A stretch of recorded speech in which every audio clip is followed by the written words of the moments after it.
que sea así, entonces dejemos que pase, ¿no? En definitiva, muy bienvenidos todos, todas. Vamos a hablar sobre el ejercicio del derecho a acceso a la información en la experiencia de ciudadanos y de sociedades. Gracias, Beltrán.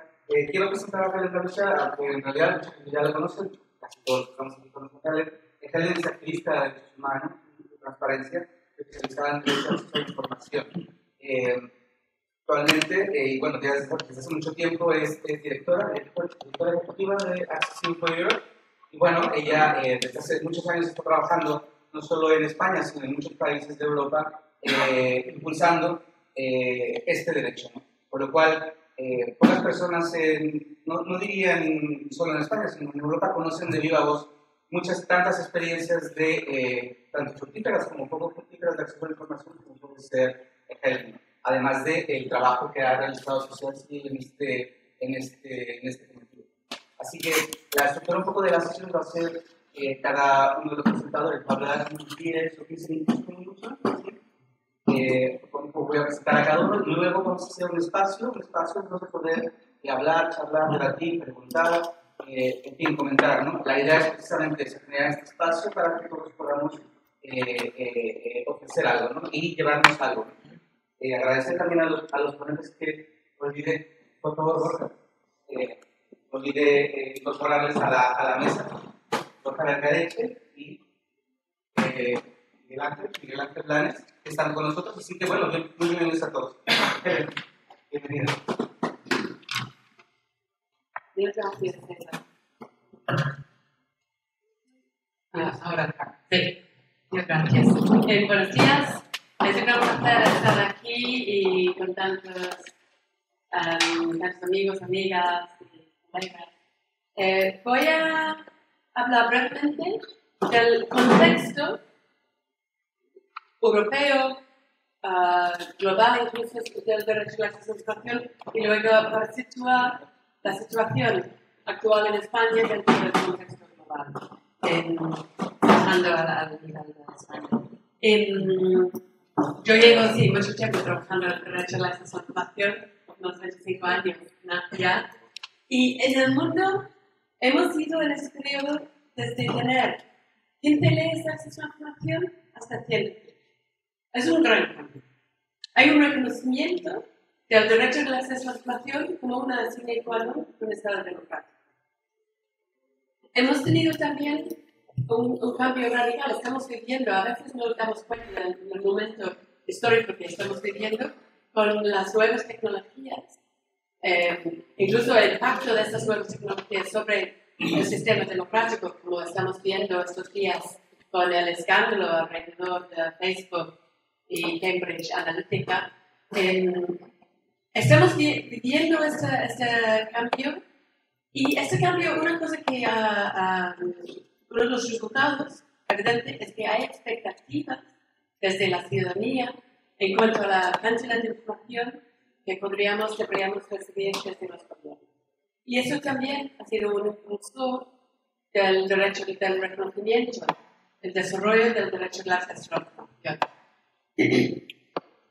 La posibilidad de publicar cantidades masivas de datos, pero no únicamente de datos, de poner en el dominio público mucha más información sobre los procesos dentro de los gobiernos, ha facilitado la implementación de la realización del derecho a la acceso a la información.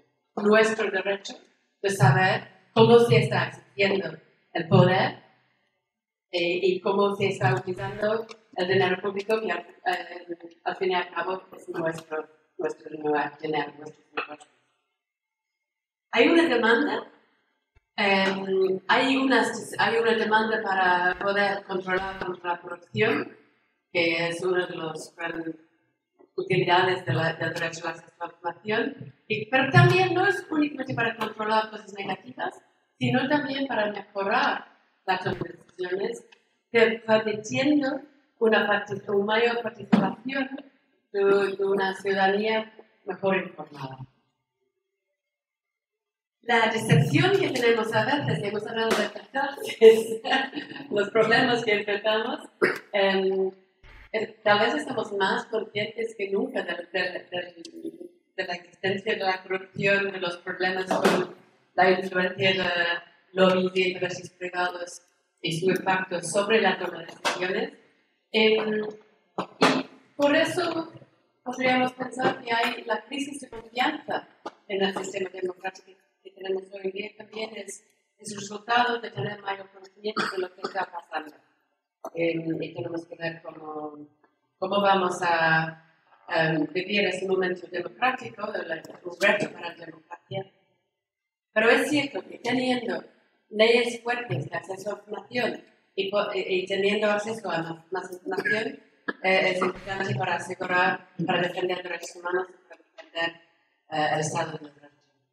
Dentro de este contexto, en España, es un gran placer compartir estar aquí con Borja esta mañana, porque a mi conocimiento Borja escribió el primer artículo en 2015, me parece, cuando lanzamos un informe sobre la falta de transparencia en España. Escribiste en los primeros artículos, incluso, no, estoy hablando de 2005, 2005, otoño 2005. Dice que pero el tiempo va muy rápido, 2005. Sobre la falta de una ley en España y la necesidad de impulsar una ley. Bueno, 12-13 años después, sí hemos logrado una ley de transparencia. Ha sido un gran cambio, un proceso lento, pero yo diría un proceso con unos retrasos y unos avances. Dijiste, Beltrán, que la sociedad civil no es muy fuerte en España. Puede ser, pero a la vez es muchísimo más fuerte que hace una década. Dijiste también que a veces los retrasos son éxitos. Y esto hemos visto. En 2012, Access-Info perdió un caso delante del Tribunal Supremo. Estuvimos buscando un informe sobre la corrupción, no un informe con detalles de casos específicos de corrupción, únicamente un informe que mandó España a las Naciones Unidas sobre las medidas que habían tomado para luchar contra la corrupción. Nos delegaron acceso a ese informe, intentamos llevar, eso es antes de la ley, entonces no tuvimos una ley, estuvimos intentando argumentar que tuvimos un derecho básico al acceso a la información, derecho fundamental reconocido por instancias de derechos humanos internacionales. Llegamos al Tribunal Supremo y el Tribunal Supremo falló que es el papel de las Cortes de controlar las actividades del gobierno, o sea, no de la sociedad civil. Eso es 2012. Desde entonces, gracias al trabajo de muchas personas aquí hoy en día y muchas otras personas, hemos logrado tener en España, a partir del final de 2013, porque había un gran escándalo alrededor de este fallo, hemos logrado tener una ley de acceso a la información. No es la mejor ley posible, pero es al menos una herramienta. Tenemos la ley y tenemos gente utilizando la ley. Tenemos un mecanismo, y vamos a escuchar muchos ejemplos esta mañana, sobre gente utilizando la posibilidad de defender el derecho, como no reconocido en España todavía como un derecho fundamental, pero al menos tenemos un derecho de solicitar y recibir información, y tenemos la posibilidad de recurrir al Consejo de la Transparencia y eventualmente a los tribunales. Y últimamente, el año pasado, había un par de sentencias, una sentencia en un caso que resultó de una solicitud que hice yo, uno de esos casos muy irónicos, que estuve intentando buscar información sobre el papel de España en la alianza para el gobierno abierto, una alianza internacional de los países promoviendo el derecho al acceso a la información. Y en primera instancia, la jueza dijo que información es poder y información en este caso es necesaria para poder participar en la toma de decisiones. Y en la decisión de la Audiencia Nacional, una sentencia firme, los jueces reconocieron que si no está reconocido como derecho fundamental en España, hicieron referencia a la jurisprudencia del Tribunal Europeo de Derechos Humanos, que sí ha reconocido un derecho fundamental de acceso a la información vinculado con nuestro derecho de libertad de expresión. Y es un reconocimiento especialmente fuerte para periodistas y ONGs, para que podamos cumplir nuestro papel de controlar las actividades de los gobiernos. Un cambio radical es el papel únicamente de las Cortes hasta es el papel de la sociedad civil. Eso es muy importante. Entonces, yo soy bastante optimista con el progreso que vamos a escuchar muchos problemas hoy, pero quería empezar con un mensaje un poco optimista. Estamos en un buen camino. Tenemos que trabajar más, tenemos muchos retos. El reto de solicitar información, porque no es fácil. Tienes que tener la posibilidad de buscar, no es fácil solicitar información. Eso es la primera barrera para la mayoría de las personas. Es mucho más difícil solicitar información en España que en casi cualquier otro de los 115 países que tienen leyes de acceso a la información. Desde la Oficina de Acceso presentamos solicitudes en Reino Unido, en Finlandia, en países, incluso países de Europa del Este, en México, todas las semanas, todos los meses, sin tener que pasar por las barreras de identificación que tenemos aquí en España. Tenemos estos retos prácticos y luego tenemos, y vamos a escuchar ejemplos de la resistencia de las entidades públicas en entregar la información solicitada.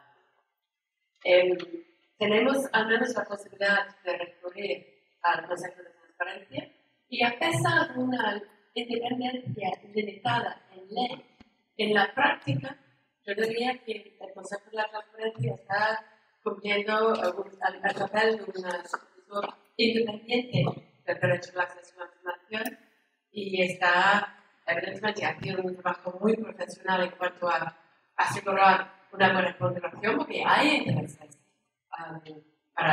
Hay en unos casos buenos motivos para utilizar las excepciones, para aplicar las excepciones.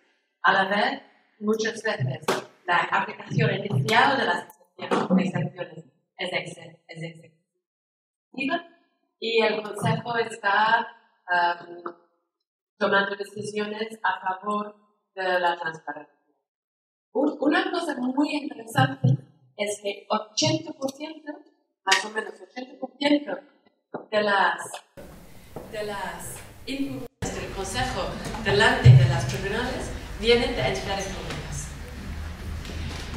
De un lado, está bien que las entidades públicas estén impugnando de manera formal, legal, utilizando los tribunales, porque no tienen que hacerlo, porque las decisiones del Consejo no son vinculantes.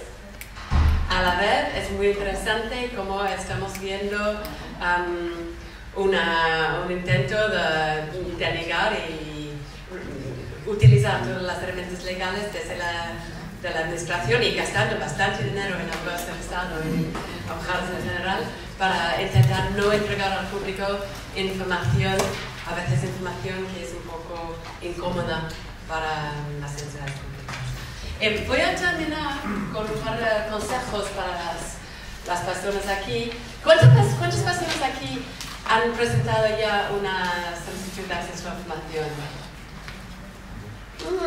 Muy bueno. Estamos apenas llegando a 25%, ¿no? 20% diría. Bueno, ¿y cuántas personas están pensando tal vez en hacerlo?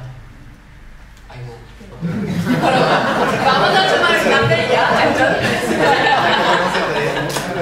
¿Verdad? Bueno, vamos a esperar a cambiar este comportamiento. Animaros a... Bueno, ¿cuánta gente aquí están aquí por motivos profesionales de ser personas utilizando o en entidades públicas aplicando la ley? Sí, un par. Sí, muchos más, ok. ¿Sois profesionales del derecho a la acceso a la información? sin utilizar el derecho de asociación. Bueno, está bien, vamos a hablar de eso también. Pero lo que quería decir para las personas de la sociedad civil y para los periodistas que están utilizando, están pensando ejercer este derecho, es muy importante dos cosas al menos. Preparación, pensar bien en qué información vas a solicitar, cómo formular la solicitud y tener una claridad sobre por qué estás solicitando esta información y por qué vas a estar preparada. Cada persona tiene que ser preparada para un proceso un poco más largo. Entonces, la preparación, la convicción, si quiero esa información y estoy dispuesta a luchar para tener esa información. Y la otra cosa es preparación en cuanto a hablar con abogados. Tenemos aquí abogados que trabajan pro bono. Beltrán, tú hablaste del convenio. En Access Info también estamos creando redes de abogados pro bonos. Están preparados en cuanto a preparar el terreno para, si hace falta, recurrir al inicio al consejo y luego, si hace falta, a los tribunales. Es muy importante. Es muy importante porque es utilizando y defendiendo el derecho que vamos eventualmente a cambiar la cultura y tener una cultura de transparencia mucho más sólida, mucho más fuerte en España, que todavía, yo diría, hemos avanzado, pero todavía estamos lejos. Muchas gracias.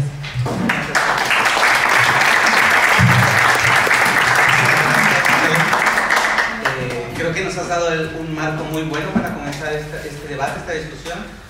Yo también estoy contigo en estas buenas noticias preliminares, ¿no? Pese a lo que vayamos a hablar ahora, ¿no? Sobre todo los retos a los que nos enfrentamos de cara al futuro, ¿no? Sobre todo en España, ¿no? Hablemos del contexto local.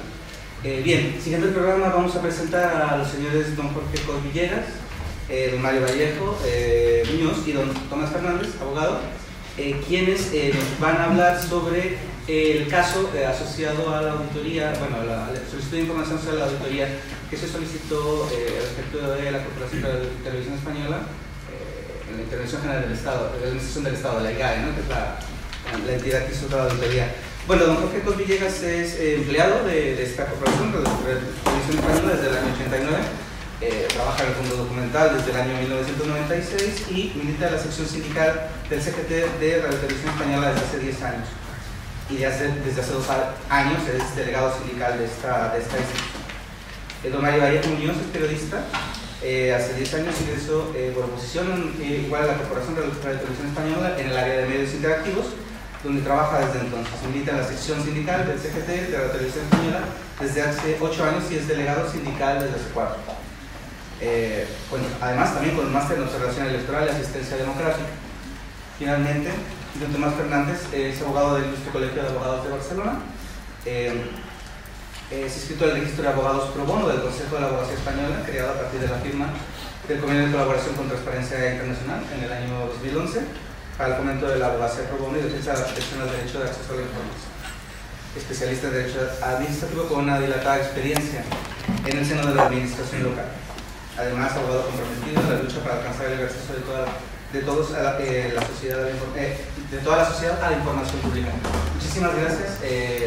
Tenéis entre 10 y 15 minutos para contarnos su caso y para darnos sus reflexiones.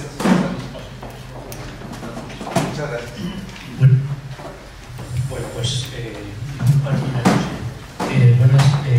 gracias por asistir, gracias a la organización por invitarnos y darnos voz, y sobre todo también a Tomás Fernando Masire, abogado pro bono que lleva nuestro caso, felicitarle por su impecable trabajo, vamos ganando como ganando, y sobre todo agradecer su compromiso, que creo que es fundamental en estos temas. Simplemente los ciudadanos piden información a Radio Televisión Española, esta la deniega y recurren al Consejo de Transparencia. Voy a simplemente a leer los 10 casos que tiene ahora el Consejo de Transparencia. Cosa muy sencillita, pero lo deniega. Coste de los canales de televisión, gasto en el Festival de Televisión 2015, copia del contrato entre RTV y la productora Video Mercury, las cuentas anuales, informe de auditoría, la nuestra, gastos totales de la gala especial de fin de año del 2015, del 2016 en revisión, retribución bruta anual del personal directivo durante el 2014-15, tampoco, Juegos Olímpicos y Comité Especial Nochebuena y Campaña del 2016. Eso es lo que damos. La representación legal de los trabajadores también pide información y se vulnera la libertad sindical sistemáticamente. Leo 4 cositas cositas muy sencillitas. Esto es Radio Televisión Española, Información sobre los sueldos directivos, nada. Prácticas formativas, nada. Condiciones de los formadores, nada. Información sobre copias de contratos, modificaciones y prórrogas, nada. Solicitud del calendario base anual de los puestos con turnicidad, nada. Me salto alguna, solicitud de información y participación sobre la emisión de informes preceptivos sobre las empresas que opten a la adjudicación de concursos públicos, nada. La Televisión Española está externalizando todo esto. Hay empresas que trabajan en Radio Televisión Española y no están pagando a sus trabajadores, es lamentable ya. Y aún así, Radio Televisión Española contrata. Solicitud de información y participación en el proceso de selección de la empresa de comedores de los trabajadores. ¿Lo pagamos nosotros? Nada. Y ya por terminar, solicitud de información sobre los trabajadores denominados tertulianos, es decir, los contratos mercantiles, nada. Nada. Nuestro caso, o sea, ahora, la sección sindical y la vía de la inspección. Bueno, pues en 2013, antes de que se trabajase con la ley, poquito antes, en junio, pedimos explicaciones sobre un contrato con una productora que era GECOTV, nada. Los requisitos para abrir un blog en RTVE, quién toma la decisión y en base a qué criterios, nada. Con la relación de horario de referencia asignados a los trabajadores con complementos de fin de semana en las áreas de servicios informativos. Bueno, después de marearnos tanto la dirección como la inspección de trabajo, a los 3 años conseguimos que le multaran con 1.000 euros, pero la de información, nada. Por lo tanto, o avanzamos en la transparencia, porque más transparencia implica calidad democrática. Y ahora en este país, gracias. Bueno, una cosa más para rematar, antes de situar un poco el contexto de la reclamación en concreto, que es lo que quería hacer yo, por la vía un poco de laboral, explicaros que nos parece que es muy simbólico el caso de la televisión española, porque quizá la principal actividad que nos corresponde como representantes de los trabajadores es contratar, o sea, supervisar, fiscalizar la contratación de personal público. Resulta que un banco de candidatos, un banco de datos que hay, un orden de prelación para que los aspirantes a entrar a trabajar en la televisión española pues, estén ordenados ahí. Ese banco de datos no es público, solo es accesible en la intranet. Con lo cual, si desde el momento de la entrada no hay unas mínimas garantías para fiscalizar, para ver quién tiene mejor derecho por mérito y capacidad, como constitucionalmente se prevé, a un empleo público, pues vamos muy mal. Todas estas cosas parecían bastante más concretas, algunas pueden ser discutibles del grado de información que hay que dar, pero una cosa tan básica como esta del banco de datos, pues nos parece que es muy relevante. Yo quería ahora situar el contexto de nuestra reclamación en concreto, el de la petición de la auditoría de la EGA en la televisión española. Ese contexto no es otro que el de la manida crisis financiera. La televisión española sufrió una reducción bestial de casi el 50% en las aportaciones del Estado a su presupuesto. De 579 millones en 2010 se pasa a menos de 300 en el 2013. Esto se tradujo en grandes recortes de derechos laborales y de los salarios. En el caso nuestro de los trabajadores, estos están recogidos en unas tablas salariales que son públicas. En el caso de los directivos no los conocemos. Todo este recorte y esta un poco de indignación no era exclusiva en nuestra empresa, ocurría en todo el sector público, en todo el país. Bueno, para intentar coordinarnos, gracias a las redes que se tejieron en el 15M, nos pusimos en contacto con la Plataforma para la Auditoría Ciudadana de la Deuda y trabajamos y seguimos haciéndolo con ese fin. Empezamos haciendo una tabla para recopilar simplemente los nombres y cargos de los directivos de Radio Televisión Española, que no eran públicos. En muchos casos la corporación ni siquiera había informado privada y públicamente de un nombramiento de un directivo. A día de hoy el organigrama completo de la dirección no es público, solo hay un organigrama simplificado y tampoco nos lo facilita la representación de los trabajadores. Con perplejidad, cuando estábamos haciendo ese informe de directivos, vimos que uno de ellos aparecía como administrador de varias empresas del mismo sector del cargo que tenía en Radio Televisión Española, y que además hacía negocios con Radio Televisión Española. Esas empresas hacían negocios. Lo denunciamos a través de nuestras hojas sindicales y no ocurrió nada. Hasta que, por fin, un diputado en la Comisión de Control muestra interés y la dirección finalmente lo tiene que destituir, porque no era un conflicto de interés, era una incompatibilidad pero bueno, ni siquiera cuando algunos periodistas hicieron eco de nuestra denuncia, tuvo que ser el Parlamento el que tampoco también reafirma que nosotros no votábamos mucho por aquel entonces. Y está por ver que sigamos contando que bueno, esto de los directivos no era nada personal, obviamente, pero nos preocupaba porque además en ese momento a la Televisión Española se incorporan los que acaban de hundir Telemadrid, son los actuales, de hecho son los actuales gestores, y la actual dirección de informativos procede de ahí. Por tanto, como trabajadores doblemente implicados, nos preocupa doblemente la degradación del servicio público y la gestión de la empresa. No solo en lo económico, también en los contenidos constatamos corrupción. Nosotros somos de la opinión de que manipulación es corrupción, pero bueno, esto normalmente es una labor que corresponde a los consejos informativos, los consejos que velan por la independencia y por la aplicación de los códigos deontológicos, pero no solo en informativos, en los programas de entretenimiento también se atenta contra la imparcialidad, que es la razón de ser del servicio público de radio y televisión. Bajo la fórmula del patrocinio cultural se emiten producciones que se denominan de coste cero, porque asume la productora, la Radio Televisión Española en principio no paga nada, pero también vimos con estupor cómo una productora había vendido a la Televisión Española un espacio supuestamente de entretenimiento, de divulgación científica, en el que se trataban casos a veces banales, otras veces que tenían un trasfondo polémico.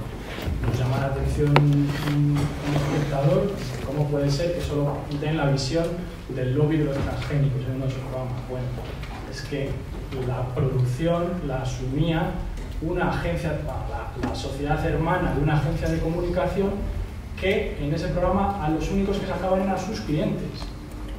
O sea, otro conflicto de intereses gravísimo en toda regla. No lo denunciamos y desapareció de la programación sin que nos dieran una sola explicación nadie. Ni la dirección, ni la Defensoría del Espectador, nadie. Pero desapareció inmediatamente de la antena ese programa. Bueno, tras estas denuncias incorporamos las exigencias de transparencia a las movilizaciones laborales y pedimos a través del símbolo del lazo naranja una regeneración integral de la corporación antes de que sea demasiado tarde y que nos ocurra como había pasado en la Comunidad Valenciana o en Madrid. Se aprobó la ley de transparencia y simplemente lo que hacemos es que se cumpla la ley de transparencia con los resultados en algunos casos que ha contado Jorge. Radio Televisión Española es el organismo que más litigios tiene abiertos con el Consejo de la Transparencia, de los 70 y tantos esa docena, o sea, es una proporción altísima. Y bueno, en este caso lo que pedimos es que se cumpla uno de los apartados, que es que las auditorías económicas y las cuentas tienen que ser públicas. Le pedimos que sea público el informe completo, no solo un resumen de contabilidad, sino algo mucho más comprensible. Y lo hacemos ahora gracias a este contexto y la nueva ley con nuevas herramientas y con aliados como Access Info, que fue quien nos puso en contacto con Transparencia Internacional, que a su vez nos ofreció que Tomás los servicios que está tomando, que está haciendo un trabajo grandísimo y que también se lo quiero agradecer. Él contará ahora los detalles del proceso, simplemente qué es y por qué pedimos esta auditoría, pues porque es el informe de control público de la gestión que se hace sobre los fondos públicos obtenidos a través del sistema tributario de los contribuyentes.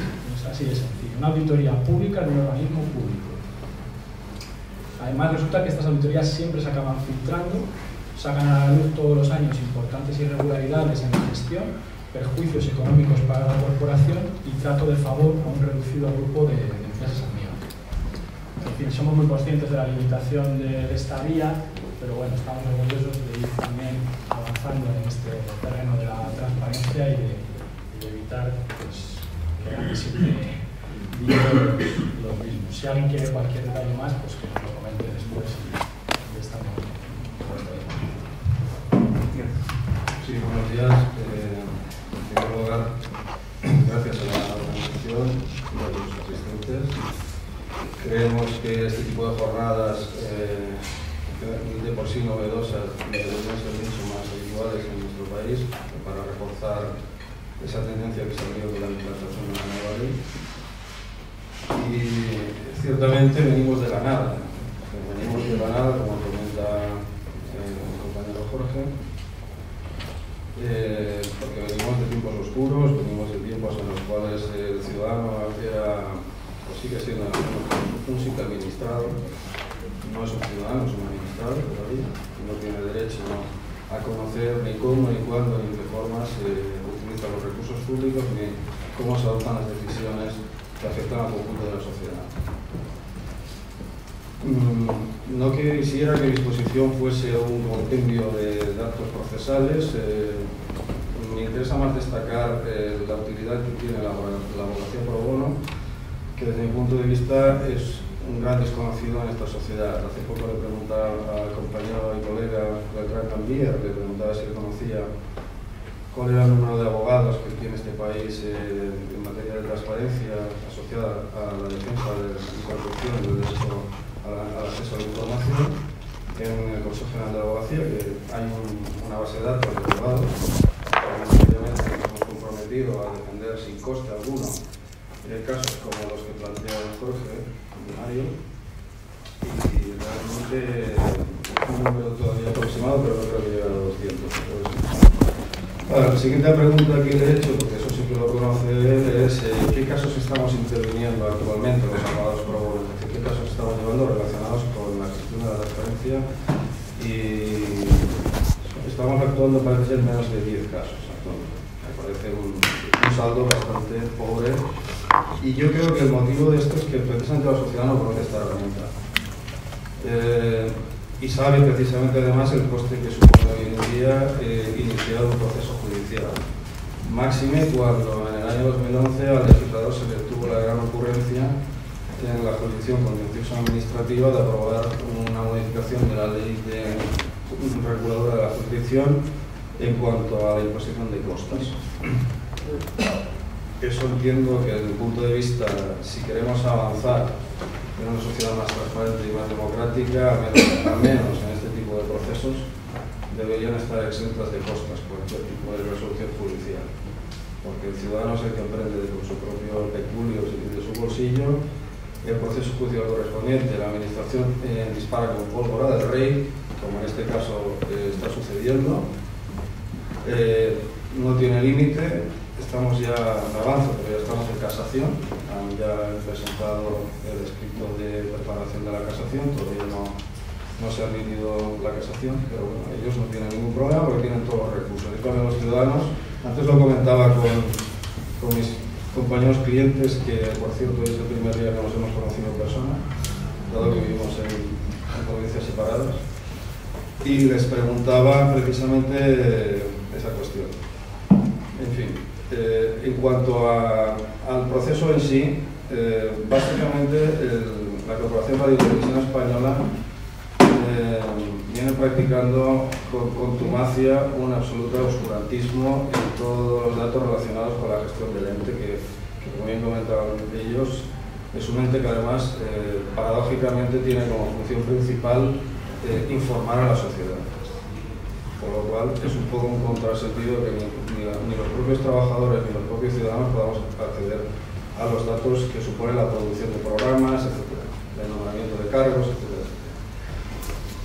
Ellos lo que pidieron fue básicamente un informe de auditoría practicada por la Intervención General del Estado, la IGAE, del año 2016, y el ente lo que hizo fue, en primera instancia, la resolución que dictó fue que habían pedido un informe interpretativo a la IGAE, a la misma Intervención General del Estado, y hicieron una interpretación absolutamente restrictiva del derecho a la información, diciendo que esa auditoría no tenía por qué ser objeto de publicidad activa.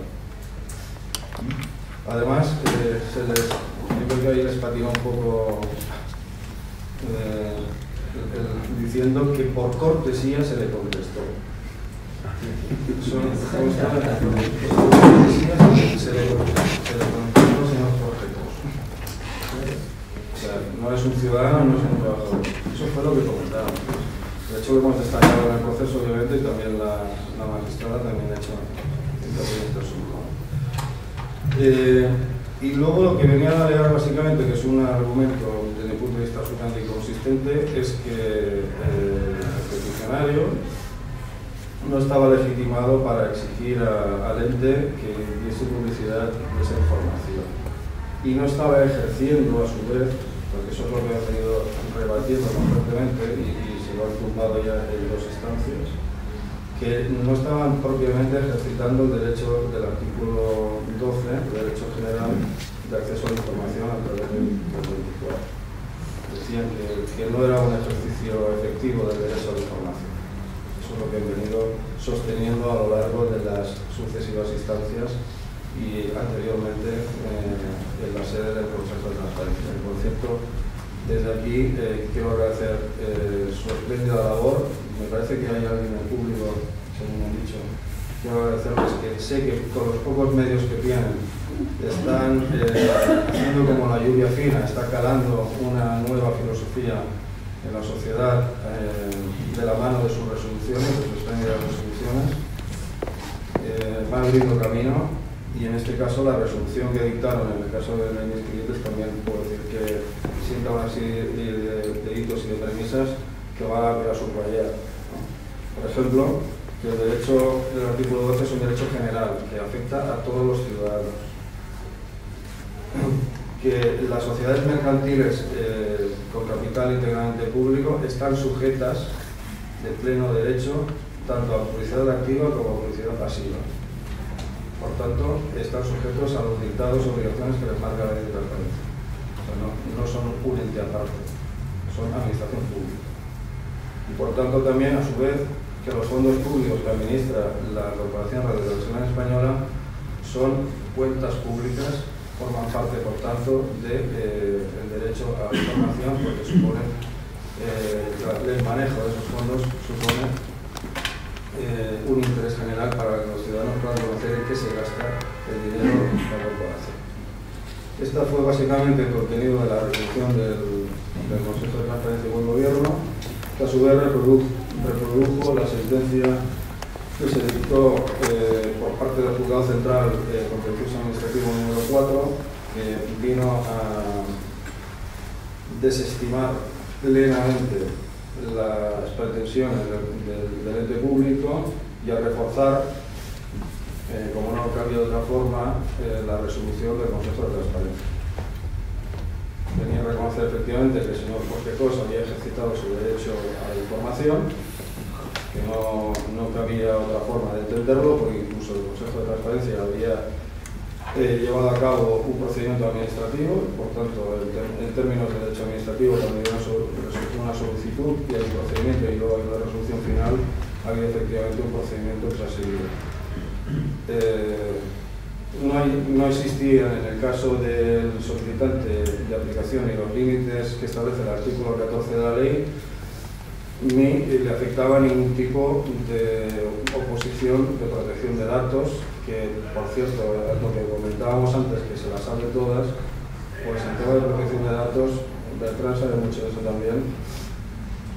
Parece ser que es el arma arrojadiza cuando nos dedicamos, incluso los propios colegios de abogados, a pedir información. Siempre se nos esgrime la sacrosanta ley de protección de datos de una manera interpretativa, de manera muy restrictiva, y en este caso lo que viene a decir, en el caso de mis clientes, lo que viene a decir el magistrado es que no había en absoluto ningún tipo de oposición relacionada con la ley de protección de datos. Decía que en primera instancia perdió la Corporación de Derecho Español la demanda, presentaron apelación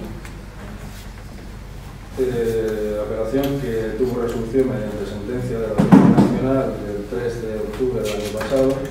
El ponente era el ilustre señor Ernesto Mangas González, y lo que hizo la sentencia de la apelación simplemente fue avalar íntegramente la sentencia de primera instancia y por tanto desestimar la apelación, diciendo que no existía ningún tipo de fundamento para cuestionar la sentencia del Juzgado Central de Contencioso Administrativo. Tengo que decir que en ambos casos hay una condena de costas y nosotros estamos como demandados. No hay que desconocer que quien ha impugnado ha sido el ente, por tanto el demandado principal es el Consejo de Transparencia y los codemandados son mis clientes. Por tanto, estamos ya en 2 condenas a costas de la Corporación Radio Televisión Española, que de momento no están cifradas en ninguna cantidad, entre otras cosas porque yo no estoy percibiendo a mis clientes. Bueno, habrá que ver cómo se resuelve al final la casación. Dicho esto, simplemente para cerrar, decir que como jurista me produce estupor el tipo de argumentos que están utilizando por la administración pública para soslayar y para impedir el acceso a la información, cuando debe ser una cuestión, pienso, de una sociedad avanzada y moderna, una vía ordinaria y absolutamente legítima al alcance de todo el mundo. Y decir que efectivamente que comparto el carácter optimista que comentabas, porque sí que estamos avanzando. Hay mucho que avanzar todavía. Tenemos un marco legislativo muy parco, muy pobre, le falta capacidad sancionadora al Consejo de Transparencia, absolutamente. Falta modificar, pienso, por lo que comentaba antes, la ley de justicia contencioso administrativa para que los juicios no supongan un dispendio para el ciudadano que quiera acceder a la información. Y dicho esto, les invito a todos efectivamente a levantar la mano y a pedir toda la información que necesiten o que requieran, o que simplemente tengan inquietud por conocer. Gracias a todos.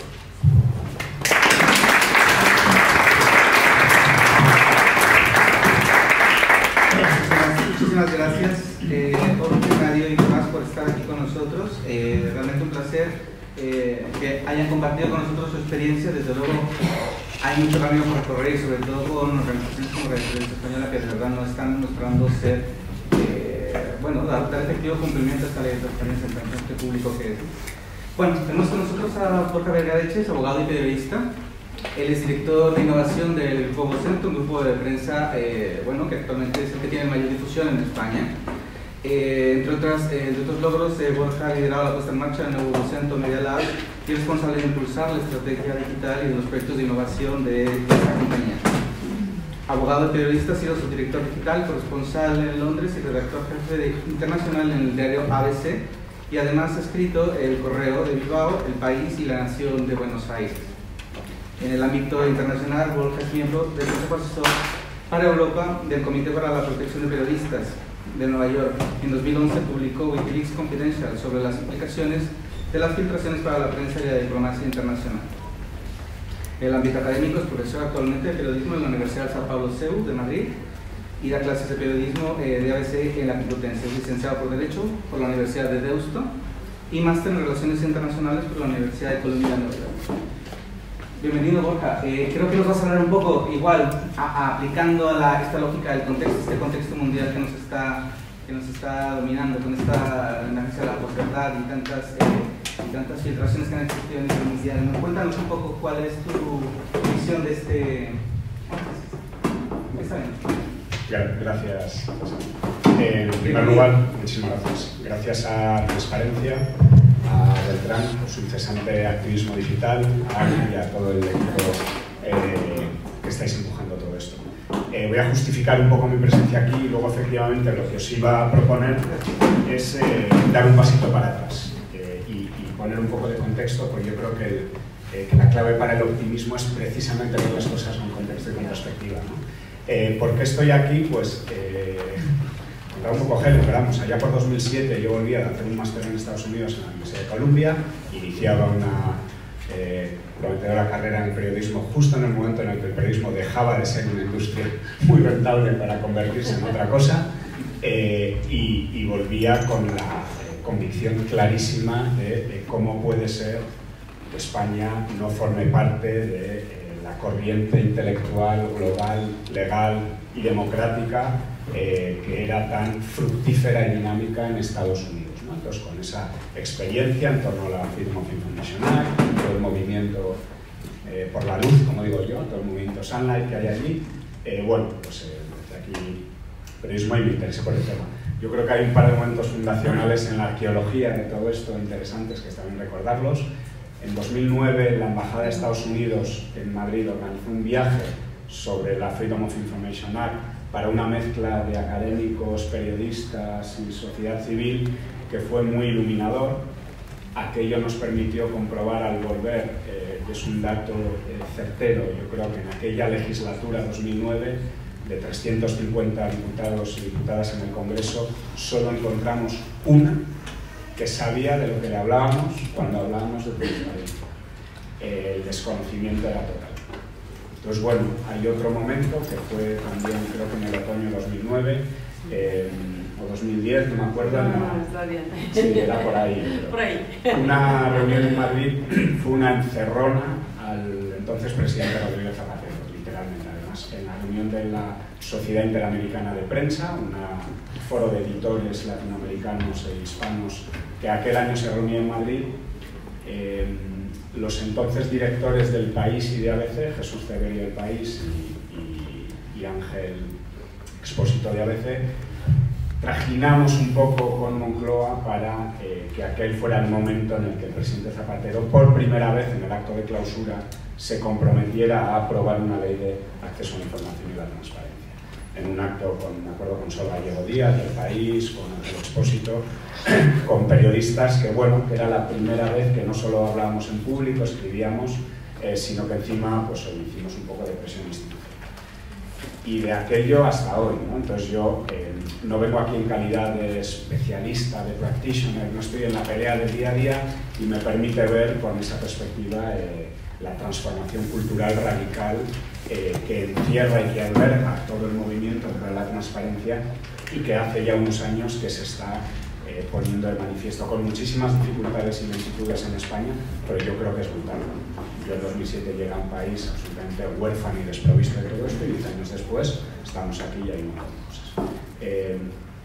Creo que es necesario mencionar a Esther Arizmendi, primera presidenta del Consejo de la Transparencia, que para sorpresa de todos los que la esperábamos con el colmillo retorcido, ya están poniendo a un alto funcionario que encima viene del Ministerio de Hacienda y que, bueno, hizo todo lo contrario, ¿no? Yo creo que jugó un papel crucial en levantar lo que creo que es un factor clave, y además es Helen la primera persona a la que se lo oí decir.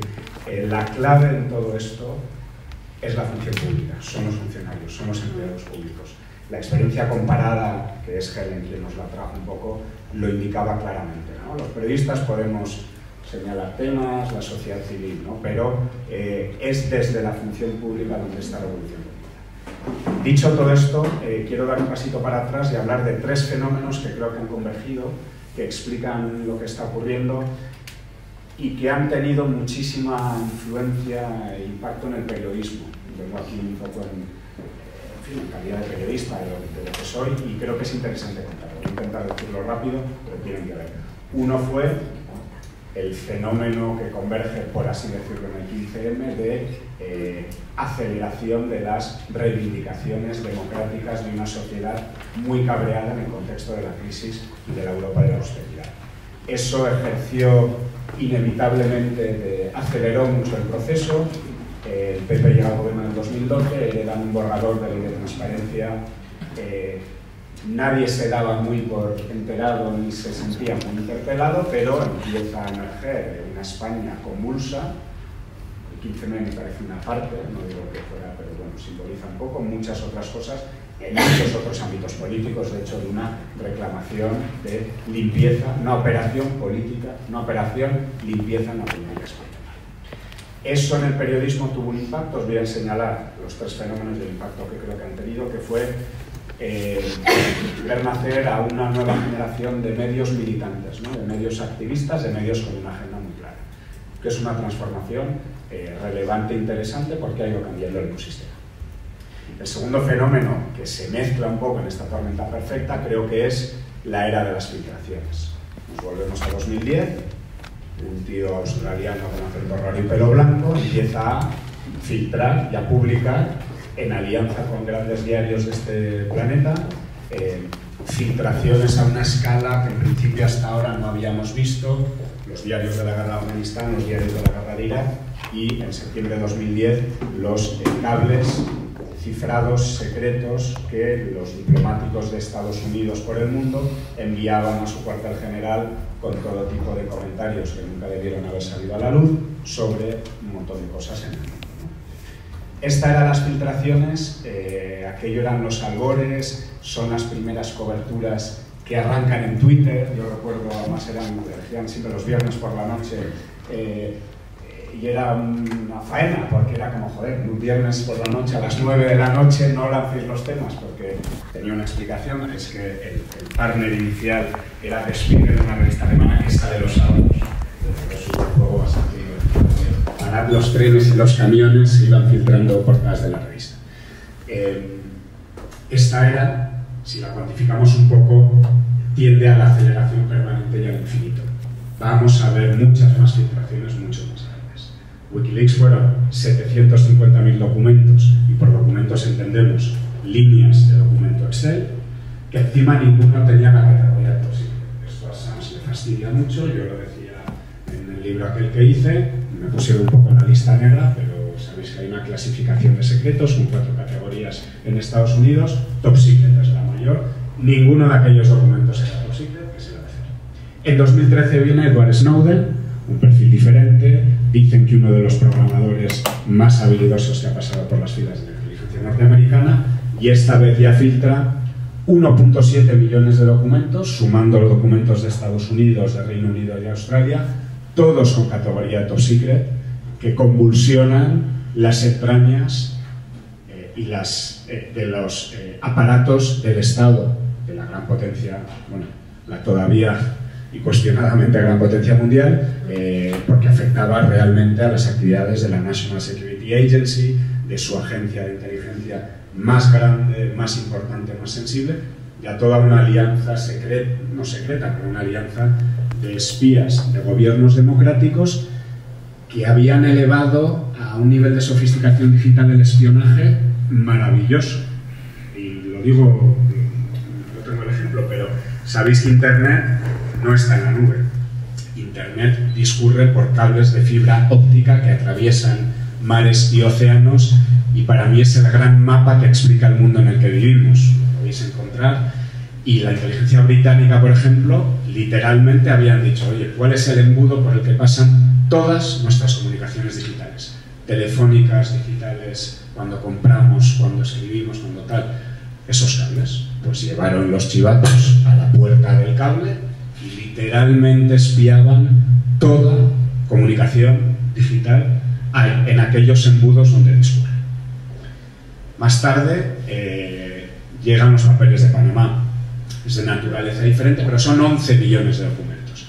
No son documentos públicos de un gobierno que los quiere ocultar, sino de un despacho de abogados en Panamá. Como veis, va creciendo y en los albores de la computación cuántica, esto solo puede ir a más en la era del Big Data. Vamos a ver muchas más filtraciones. ¿Esto qué impacto tuvo en el periodismo? ¿Os acordáis en la época que Assange, que llevaba 2 o 3 años en 2010, sacando cosas que él, en su egomanía infinita, pensaba que iban a transformar el curso de la historia, no acababan de transformar el curso de la historia? Acordaos de esta grabación de un helicóptero de Estados Unidos en Bagdad que ametralla a un grupo de 10 o 12 individuos que llevan bolsas de la compra, que llevan una cosa que confunden con lanzagranadas y era la cámara de 2 operadores de cámara de Reuters, ¿no? Es espectacular, lo hemos visto desgraciadamente muchas veces, pero esa frialdad con la que los pilotaban y armaban el helicóptero disparan con el medio juego, ¿no? No acaba de transformar el curso de la historia y dice, bueno, venga, vamos a hablar con el Guardian y vamos a hablar con el Guión.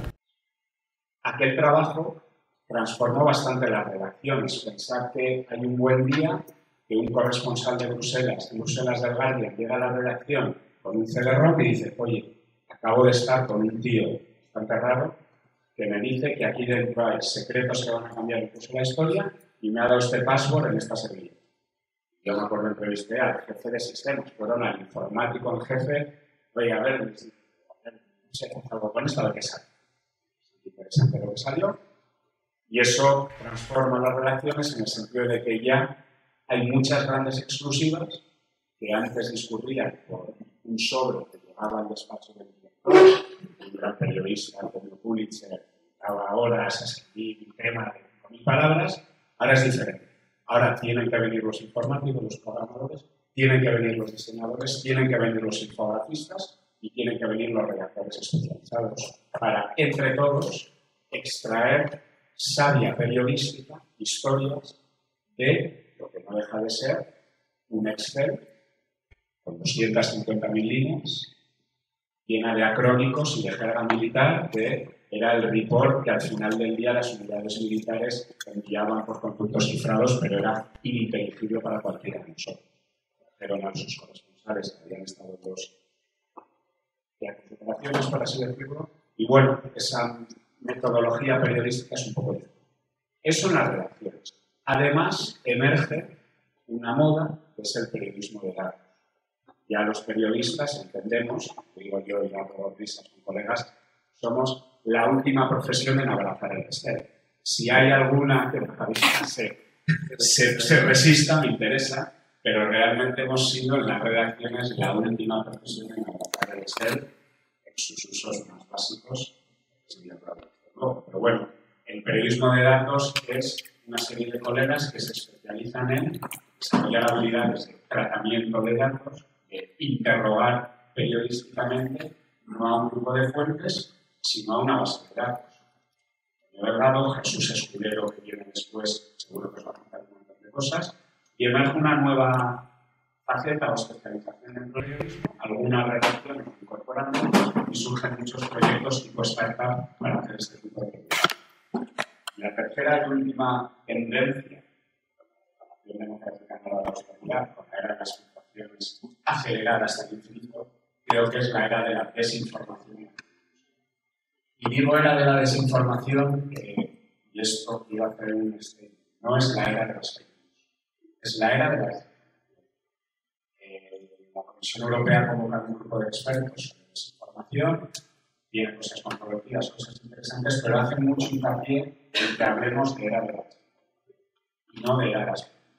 Y yo estoy de acuerdo, creo que se ha producido un equívoco interesado, porque si hablamos de noticias falsas, nos lleva al contenido, nos lleva a un problema de producción de contenidos, mezclado en una crisis de estatus, de prestigio, de real, en la prensa establecida generalista, en esta era de comunicación ciudadana, de otras cosas, caemos del lado de los poderes establecidos, hay toda una agenda detrás. ¿No? Claro, los periódicos no se están tocando. Si encima llega un presidente de Estados Unidos que dice lo mismo, claro. Evidentemente que la prensa generalista establecida cometemos errores y somos infalibles. Pero creo que hablar de era desinformación es más correcto porque nos lleva a lo que creo que es el problema. Es un problema de distribución de los contenidos, no tanto de producción. Es un tema que hay que abordar y que no rehuyo, porque estamos haciendo los contenidos que tenemos que hacer. Pero creo que donde está la explicación Cambridge Analytica de la penetración rusa de plataformas como Google, YouTube, Facebook y Twitter es hablar de una era de utilización de plataformas de distribución algorítmica de contenidos al servicio de estrategias de distribución. Son más viejas que la tarde, solo que ahora nos ocurren los estados más claros. Y aquí ya el debate empieza a ser interesante y emergen soluciones. Pero el problema, creo yo, es en concreto reside en las plataformas de distribución algorítmica de información, que distribuyen también los contenidos que hacemos nosotros y que ha tenido, si me decís, sobre todo Facebook, un efecto pernicioso, que es que durante un tiempo evaluó, ¿verdad?, la calidad de los contenidos por esta carrera por la calidad. Porque ahora hay una marcha atrás, hay una reacción, y creo que con esto acabo que 2017 y sobre todo 2018, desde el punto de vista de los periodistas y aquellos que nos dedicamos, en este caso, a hacer periódicos generalistas para edición impresa, medio millón de españoles que compran periódicos de cada día, y digital, global y social para no. Creo que hay un momento de reacción, creo que en este momento un poco de vértigo, Dios mío, ¿no? Somos muy vulnerables a que nos roben los datos, a que nos metan nuestra privacidad, a que nos desinformen, a que nos mientan. Creo que hay una sensación de vértigo digital. Responde a muchas cosas que habría que diseccionar. Bueno, yo creo que la prensa, mirando por la de Trump, y ahora creo que hay una reacción de encontrar algo de distribución digital, que es dar, caiga,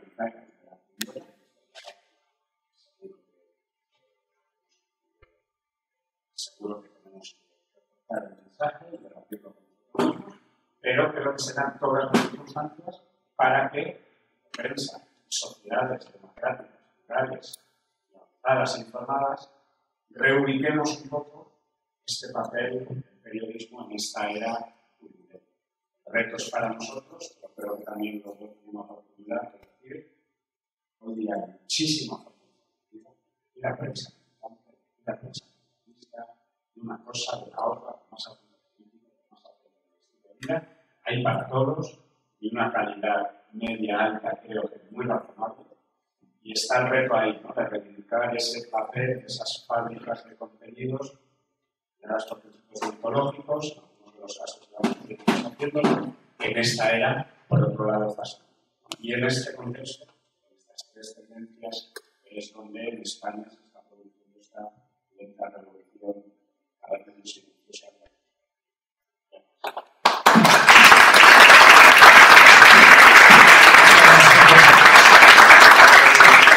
Está claro de alguna forma que el derecho a saber también nos lleva necesariamente un derecho a entender. Y de alguna forma, en gran parte, el periodismo y la labor que hace el periodismo, determinados mensajes que nos permite interpretar, que nos permite entender la información pública en muchos sentidos, ¿no? Los datos, por ejemplo, ya lo estaba mencionando anteriormente. Yo creo que el trabajo del periodismo aquí presenta un reto ampliado en la medida en que más información tenemos, es más complejo procesarla. En el fondo, nuestros cuerpos son iguales que los abuelos, fisiológicamente tenemos la misma capacidad de procesamiento. Entonces, tenemos que adquirir nuevas habilidades, pero lo que hace hacerlo en equipo, trabajo, ¿no?, en redes de expertos, articular plataformas para que esto ocurra, de forma tal que no solo el derecho a saber sea ejercido, sino también ampliar esa capacidad que tenemos para entender, ¿no? Eso no proporcionada. Tenemos con nosotros finalmente en esta primera ronda, en este primer grupo de ponentes de estas jornadas, tenemos a Miguel Ángel Blanes, primero. Por tenerte aquí, ya se conoce de antes. Miguel es doctor en Derecho y Máster en Derecho Ambiental por la Universidad de Alicante. Actualmente trabaja como técnico jurídico en el sindicato del Síndic de Grove. Él elaboró una tesis doctoral específicamente vinculada al tema de la transparencia, vinculada a la transparencia informativa de las administraciones públicas, que tuvo el premio extraordinario de doctorado de la Universidad de Alicante, que actualmente está publicado por la Reuters. Correcto. Él es funcionario de carrera desde el año 1990, trabajando en distintas administraciones locales y cuenta un total de 27 años de servicio activo. Actualmente, como les comentaba, es técnico jurídico del Defensor del Pueblo de la Comunidad Valenciana y forma parte de varios grupos de trabajo, grupos de investigación y como docente y columnista y bloguero. Trabaja en el grupo de trabajo de acceso a la información pública de la Alianza para el Gobierno Abierto, de la Open Government Partnership. Actualmente, se destaca como especialista en temas de transparencia y acceso a la información. Miguel, bienvenido, muchas gracias por venir. Vienes de Madrid, vienes de Madrid, bienvenido. Bueno, en primer lugar, César, muchísimas gracias por la invitación y a todos vosotros, gracias a usted por estar aquí compartiendo estos minutos, ¿no? Me gustaría, en 15 minutos que dispongo y teniendo en cuenta que ya lleváis un ratito escuchando y tenemos ahí el café preparado, pues ser lo más sintético posible. Pues voy un poco a relatar mi experiencia personal. Tenía preparada una pequeña presentación, pero si no da tiempo, no pasa nada, ya me imagino que César lo colgará por en la web, como plan. La cuestión es, quiero comentaros un poco al grano. Yo ahora voy a llegar más filtrada de transparencia personal. Tengo ahora 46 años y, bueno, pues llevo unos 28 años de funcionario de carrera y he estado muchos años ejerciendo de abogado de la administración. Y lo que os voy a contar es realmente, apelando a la catarsis, ¿no?, que nos comentaba César, una especie pues, de sinceramiento personal, ¿no?, de la experiencia. Os voy a comentar un caso, que es el caso personal que viví, que es el que hoy quiero, porque yo ya con 40 años más pues dediqué a hacer una tesis doctoral sobre esta problemática del acceso a la información. Os cuento este caso para, de alguna forma, explicaros que si hoy me sucediera, a pesar de esta ley, a pesar de lo que efectivamente hemos avanzado, pues me encontraría probablemente con la misma situación. Yo lo que os voy a relatar hoy también forma parte de mi experiencia diaria. El Defensor del Pueblo de la Comunidad Valenciana, igual que el Defensor del Pueblo de España, estos temas no son nuevos. La ley de transparencia nueva de 2013, pero las dificultades que ha tenido el ciudadano para acceder a la información pública, sobre todo, explicaros bien lo que puede decir. Ya no tanto a la información de interés general, sino a la información que tiene el ciudadano en su calidad de interesado en nuestro punto administrativo, como tiene una licencia, como tiene una ayuda, una subvención. En todas esas situaciones nosotros diariamente vemos que el 80, por no deciros, el 85% de las quejas que recibimos, sean en materia de sanidad, educación, medio ambiente, urbanismo, vivienda, tienen como mínimo común denominador las dificultades que tienen los ciudadanos afectando en acceder a esa información. Os cuento, en el año 2006, aproximadamente, 2005, iban a desarrollar un proyecto urbanístico en una localidad donde yo estaba viviendo y iban a hacer muchos bungalows. Recordaros que esto era antes de la crisis económica. Y entonces, pues a mí se me ocurre solicitar, presentar una solicitud al ayuntamiento preguntando simplemente si al amparo de la ley del 2006, una ley de acceso a la información ambiental, que es decir, una norma que llevaba tiempo arraigada, si ese proyecto urbanístico había obtenido la evaluación de impacto ambiental favorable. Bueno, pues el ayuntamiento, como imagináis, jamás me contestó. Me tuve que ir a un contencioso administrativo al ser abogado, lógicamente no me costó dinero en primera instancia, pero tardé aproximadamente un año y medio en obtener una primera sentencia con condones de costas a la administración. Como ha comentado el colega, la administración tiene muchos recursos y apela a todas las decisiones simplemente para ganar una cosa que es esencial. Y aquí lo hemos comentado de una forma indirecta.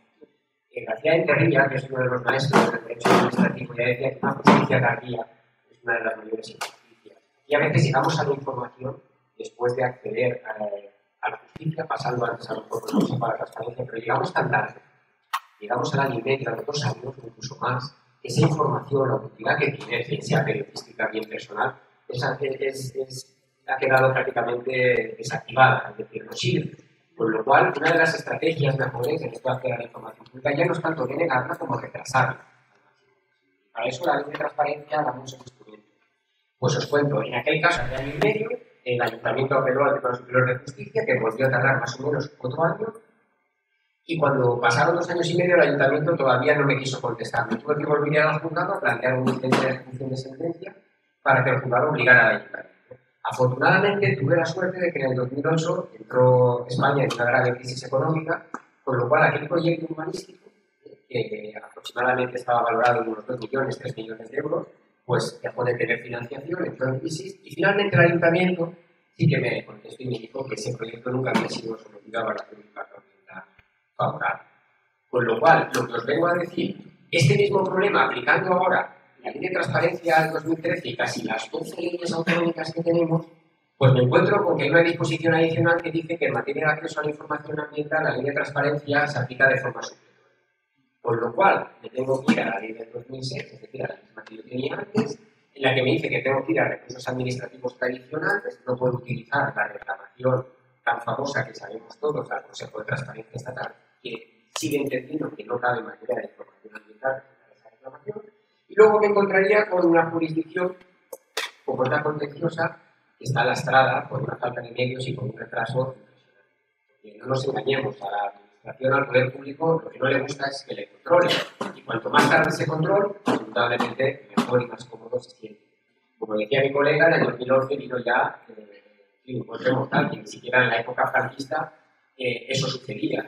Tradicionalmente en España, cuando uno perdía un pleito contra la administración, le condenaban en costas solamente en los casos de que litigaba mala fe. Ahora, desde el 2011, para presentar un pleito contra la administración, pues si pierdes el pleito por cualquier cuestión formal y demás, pues te condenan en costas. Para los que no estéis familiarizados, pensad que las costas de un proceso de primera instancia pueden estar entre abogado y procurador en torno a 1.500, 2.000 euros mínimo. Y en una segunda instancia, pues suma de otros 1.500. Es decir, esto para un ciudadano de aquí o un periodista es inviable. Hablando pronto y claro, nadie lo puede reclamar o plantear. En ese aspecto, una de las tesis fundamentales que defendí en la tesis doctoral fue la necesidad de contar con un proceso judicial que fuese gratuito, rápido y ágil, para que en torno a un mes y medio, imaginaros este mundo ilusólido que os estoy planteando, un juez pudiera ordenar a una administración a que diera una información bajo la amenaza de imponer una sanción no a la administración como tal, sino a la autoridad o funcionario responsable, ¿no? Como cuando se dilata mucho la entrega de un expediente administrativo de impuestos. Bueno, lo que os tengo a comentar es que tenemos una ley estatal, muchas autonómicas, pero este caso concreto que viví y que junto con el día a día que sigo viendo, pues provocó el que dijera, bueno, pues esto merece pues, una investigación porque es una de las grandes asignaturas pendientes que tenemos. Es verdad que España no es un bicho raro, casi todos los países del mundo han avanzado y prosperado en temas de transparencia y de información a golpe de escándalo político, a golpe de corrupción. Y para que os hagáis una idea de lo que todavía nos queda por recorrer, el primer país que tiene una ley de transparencia bueno, pues parecida a lo que ahora nos planteamos, pues surgía en 1776. 1776, imaginaros. Nosotros la tenemos ahora en 2013 y tenemos mucho que recorrer. Indudablemente, lo que os venía a comentar es que nos quedan muchas cosas, ¿no? Por avanzar. Lo he comentado en muchos foros, ¿no? El acceso a la información, ¿cómo puede ser hoy en día el derecho de petición, que es un derecho racial, un derecho fundamental, y el derecho al acceso a la información no sea un derecho? Pues bueno, porque no hay voluntad política de que sea. De hecho, cuando uno se analiza las intervenciones en la aprobación de la ley estatal, realmente no se quiso declarar como derecho fundamental porque iba a ser regulado por una ley orgánica y eso impediría que las comunidades autónomas pudieran aprobar sus leyes de transparencia. No sé si eso era realmente bueno o no para el ciudadano. Con lo cual, eso es una reivindicación fundamental, que sea un derecho, porque en la práctica todavía yo lo veo diariamente, muchos funcionarios deniegan las solicitudes de acceso porque entienden que en esa interpretación, junto con la protección de datos, que sí que tiene la naturaleza de derecho fundamental, porque la transparencia pierde en casi todas las ocasiones, y de hecho esto pasa también en Europa. El Consejo del Europeo, en su informe, viene a denunciar que prácticamente un 25-27% de las denegaciones de las solicitudes de acceso son por protección de datos. La cuestión importante también en España es que hemos creado instituciones de control de la transparencia, el Consejo Estatal, comisionados autonómicos, pero no se les ha dotado auténticamente de medios. Es decir, ahora si uno incumple la ley de transparencia, funcionario de utilidad, y una de las cosas que más me molestó, bueno, y el funcionario o el político que no le da bien a estos años de información, ¿qué puedo hacer contra él? Nada. Ahora, ¿qué puedo hacer contra él? Nada. No se ha desarrollado todavía en ninguna comunidad autónoma ni a nivel estatal el estatuto disciplinario para castigar a funcionarios que te llegan informaciones a ellos, o que la delatan, o que la retrasan en ese aspecto. No se ha querido hacer. Indudablemente, si yo como funcionario, y lo hablo desde mi experiencia, doy más información de la que tengo, de la que debo, no solo interviene la Agencia de Protección de Datos, sino que me pueden abrir los expedientes disciplinarios.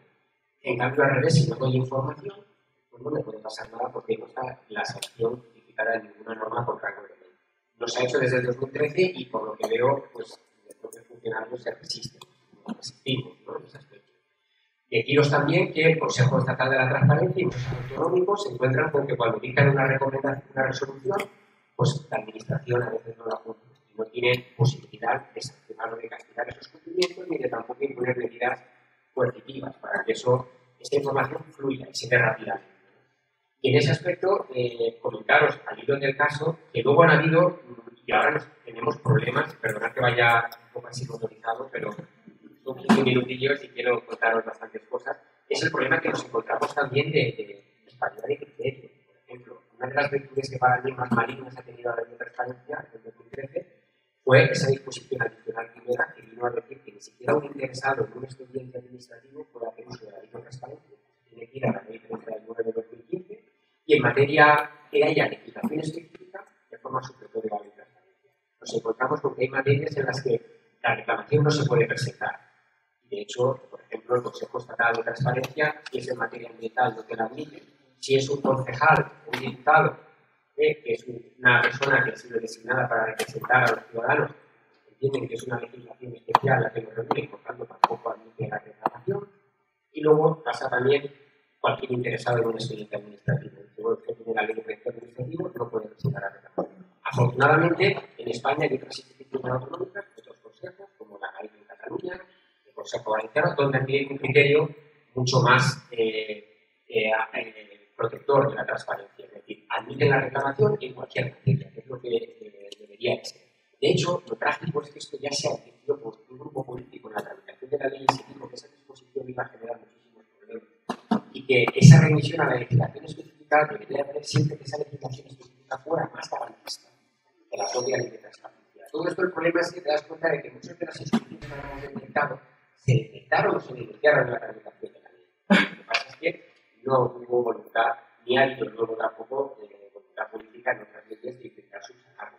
Las causas de inadmisión o las excepciones son muy amplias. Afortunadamente, las leyes autonómicas han ido limitando pues, los conceptos de reelaboración, los cambios de información auxiliar, todas estas cuestiones. El silencio administrativo, señores, y con eso ya quiero acabar porque ya tenemos un poco de hambre.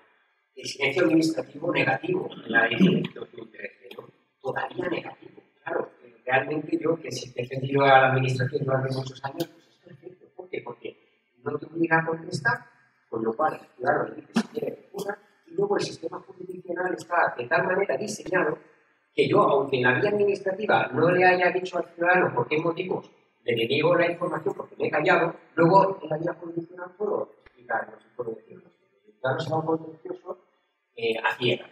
Estos privilegios deben de cambiar de la administración si queremos realmente avanzar. Y con esto lo enlazo a la última idea que quería deciros, y es que a veces nos centramos mucho en la ley de transparencia, qué es lo que hay que cambiar en ella, qué es lo que no hay que cambiar, y olvidamos que el sistema administrativo español, en muchas otras leyes, va por otro camino, no es transparente. Desde 2011, si ponen las cosas al ciudadano, que de alguna manera disuade a los ciudadanos que deciden la contra administrativa.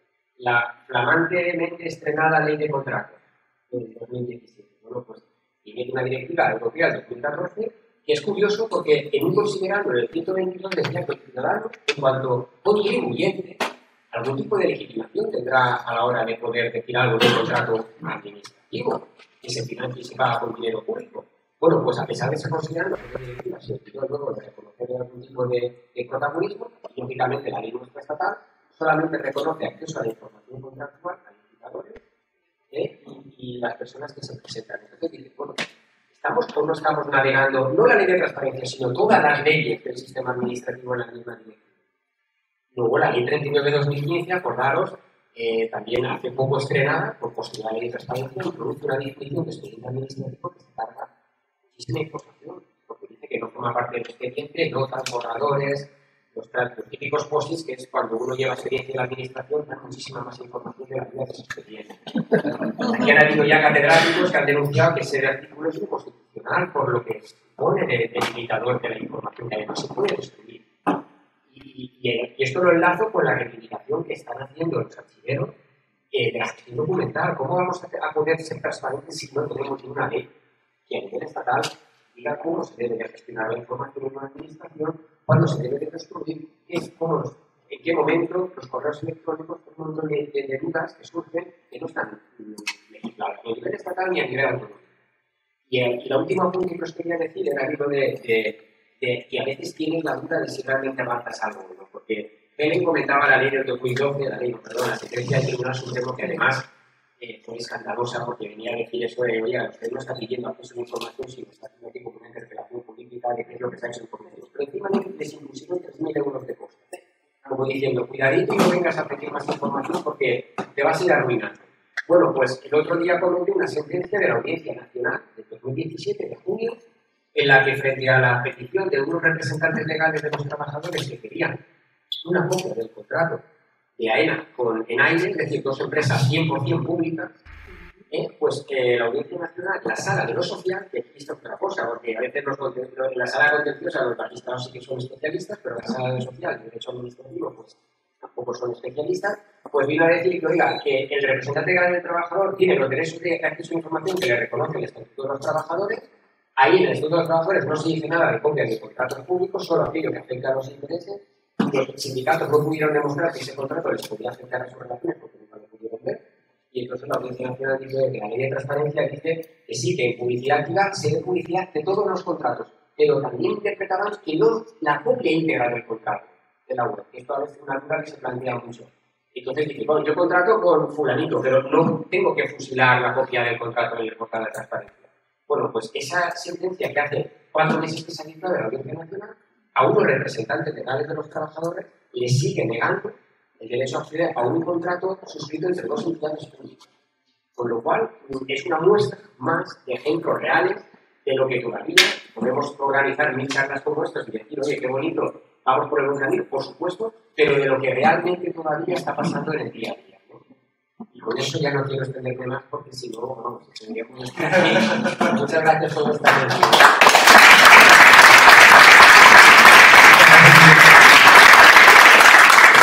Intervención, me voy a robar tiempo de micrófono, así que abro un poquito del espacio para el debate, para comentar en primera ronda a los compañeros ponentes. Si quieren comentar algo, asociado a la participación de alguno de sus contertulianos, bienvenida a la aportación, los comentarios.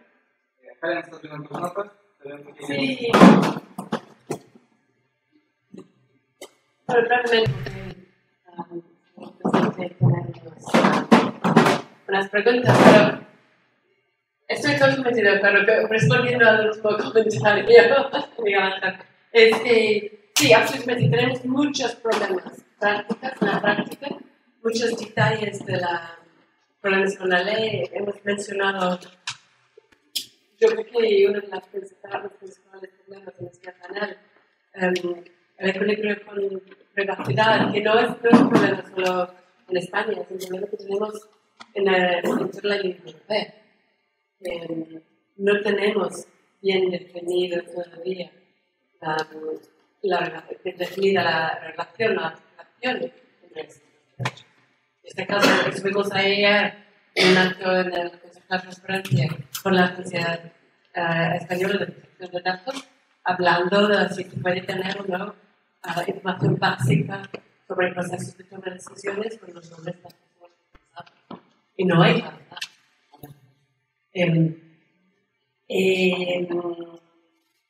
Y en cuanto a la protección por los tribunales, también estamos viendo, sí, unas unas sentencias muy buenas, pero también unos otros.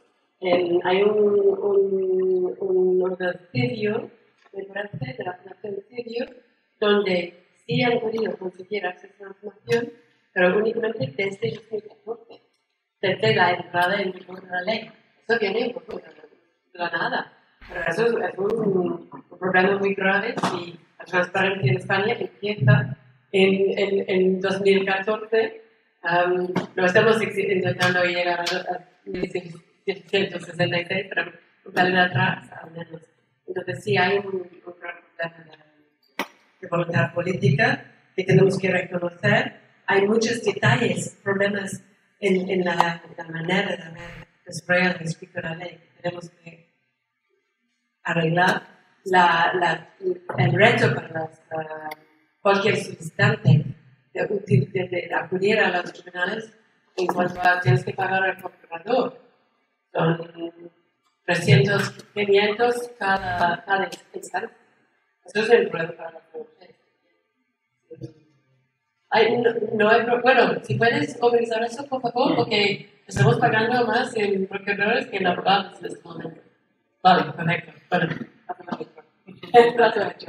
Bueno, muy bien, sí. Solamente quería preguntar que estoy de acuerdo con lo que la terapia está en el profesional.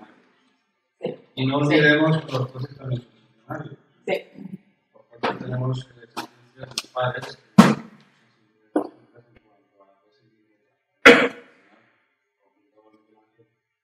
que contraste entre las instituciones sociales de la y creo que los profesores tienen que interiorizar en algún momento de manera avanzada el derecho a la información. No sé cuál será el trabajo que lo consiga. Yo creo que eso es lo que es la forma que se ha intentado que lo consiga de la administración. Por lo cual, me parece que la sesión y la intervención de los ponentes Muchísimas gracias. Yo quisiera hacer un comentario. Parece que la propia ley de transparencia y el marco jurídico que transita alrededor de la transparencia y el ejercicio de este derecho permite o puede permitir, por un lado, que organizaciones públicas avancen definitivamente hacia una mayor transparencia, ¿no? Pero también puede permitir exactamente lo contrario, que aquellas organizaciones que nunca han avanzado a la transparencia, no es su intención hacerlo, puedan hacerlo no con garantías, pero sí con facilidades para que esto ocurra. De lo cual, posiblemente tenemos que tomar nota de esto, porque también es cierto, y creo que ha sido una idea que ha estado allí, ¿no? Que son los propios funcionarios públicos los responsables de este cambio, los que están viendo en primera persona este cambio, y en muchos sentidos es en ellos en donde podemos encontrar esa ventaja comparativa en unas organizaciones y en otras, ¿no? Pero está ahí, ¿no? Yo creo que por ahí podría ser un buen inicio de un trabajo que está haciendo desde ya. Por parte del público, ¿alguien quiere comentar algo, opinar algo? Sí, por favor, decimos nuestro nombre, por favor. Sí, ¿decimos nuestro nombre? Gracias. Buenos días, soy Susana Castán, soy letrada, especializada en otras materias que no tienen nada que ver con esto, y me han surgido una serie de dudas un poco de carácter jurídico sobre este tema. Quería preguntar a los compañeros que se dedicaban a esto si han utilizado alguna vez la vía de las diligencias preliminares, la responsabilidad patrimonial de la administración pública, la vía penal, e incluso si hay alguna legislación supranacional imperativa de aplicación en España. Y luego unas otras dudas sobre si existe algún fondo documental para compartir información a este respecto desde el punto de vista jurídico, e incluso si existe dentro de vuestra propia organización algún tipo, por así denominarlo, de brigada especializada desde el punto de vista jurídico en abordar todos estos temas. Muchas gracias. ¿Vamos a apuntar las intervenciones? Sí, gracias. Soy José Luis Aramburu, soy funcionario público y asesor un primer comentario, y es manifestar un poco la sorpresa de que las organizaciones en su conjunto han descubierto la ley de protección de datos como reacción precisamente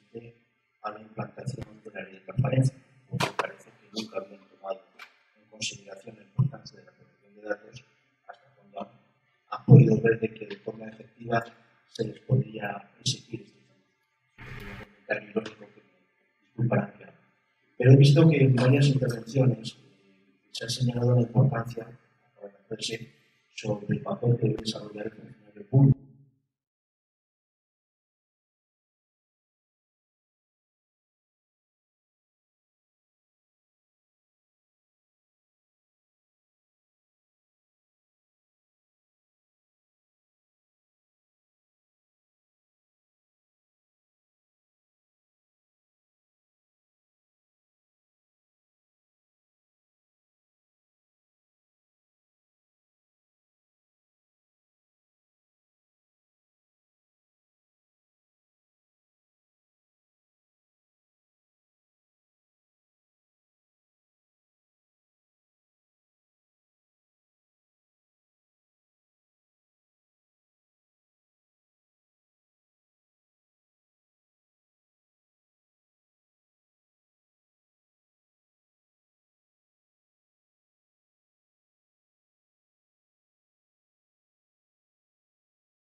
En el sentido de que no he podido ni acceder a las bibliotecas del Tribunal Supremo, del Tribunal Constitucional, del Centro de Estudios Jurídicos y del mismo Consejo General del Poder Judicial.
Se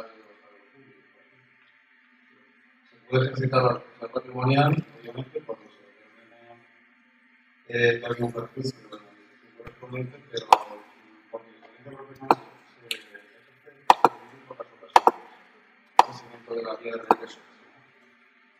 Se da en muy pocos casos. Por tanto, lo que mi pregunta que referido a 15 años era precisamente a que hay una subjetividad, no a que también obviamente son funcionarios y por tanto tienen el mismo derecho son ciudadanos y también tienen los mismos derechos que cualquier otro ciudadano cuando acaba su jornada laboral. Sé que la transparencia, y eso comentaron en la persona es una gran oportunidad para la sociedad y espero que no sea solamente una moda, como nos ha pasado en otras ocasiones, pero que sea algo más, que sea un gran avance, que sean unas cómplices en el devenir de nuestro país. Muchas gracias. Rápidamente,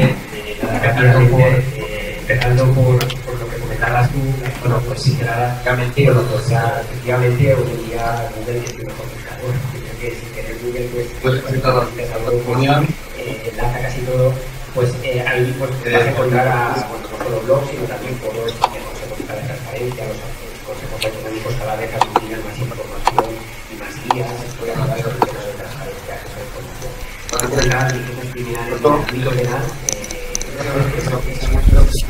penal, sabéis que en el derecho penal existe un principio que es la interpretación mínima, es decir, solamente para los casos más graves. Pues bueno, hay un caso que sí que el Tribunal Constitucional ha reconocido que es un derecho fundamental, y es cuando la transparencia es comprobada. En esos casos, imaginaros el típico es una gran oportunidad para la sociedad. Ha habido algunos que por el delito contra los derechos cívicos del Código Penal ha llegado a imponer alguna condena por violar sistemáticamente alguna solicitud de información. En casos graves, todavía hay muchos magistrados a condenar y no poder experimentar también con rápidamente, empezando por lo que comentabas tú, bueno, pues sí que prácticamente, bueno, pues ya efectivamente hoy en día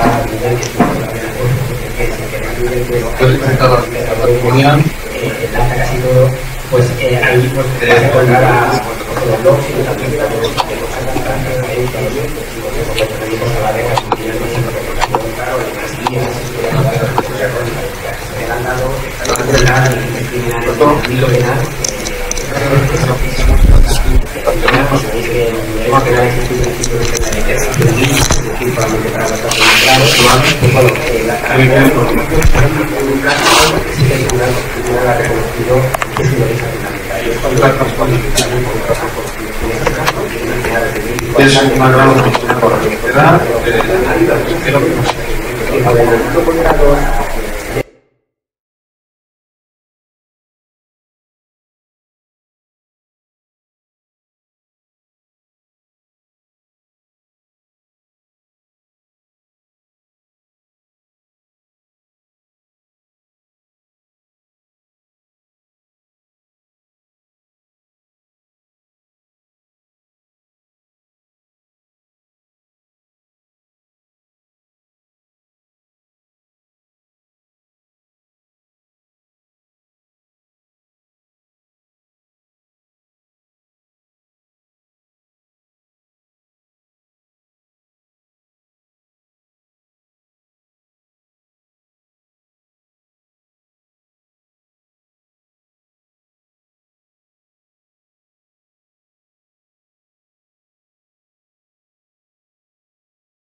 fenomenal que aparte del ministerio lo pudiera hacer las entidades que reciben ese dinero para sacar datos. Y luego al hilo de lo que comentaba Elizabeth, yo creo que tanto Elizabeth como Helen, los dos tenían razón de lo que están hablando. Es decir, efectivamente lo que dice Elizabeth, jurídicamente las resoluciones del Consejo son vinculantes, hay que cumplirlas. El problema está en que como el Consejo no puede hacer nada para que se cumplan, pues ¿qué ocurre? Que a nosotros en el Defensor del Pueblo nos llegan ciudadanos que se han ido al Consejo de la Transparencia Valenciano, que el alcalde de cada ayuntamiento no la cumple. Quiero que usted intervenga, porque el Consejo me dice que no pueden hacer nada mal, que no pueden ni poner multas coercitivas ni poner sanciones. Y yo no me voy a ir a la jurisdicción contenciosa porque ni tengo dinero ni tiempo, pero es que además la resolución me beneficia, porque me dicen que me dan el acceso a la información, pero el hecho cierto es que no lo dan el Defensor del Pueblo. Haga usted algo, intervenga. Estos son casos reales que recibimos nosotros, porque las resoluciones, aunque jurídicamente son vinculantes, de facto, si no se quiere cumplir, el alcalde no le pasa nada y tampoco se va a sancionar a sí mismo.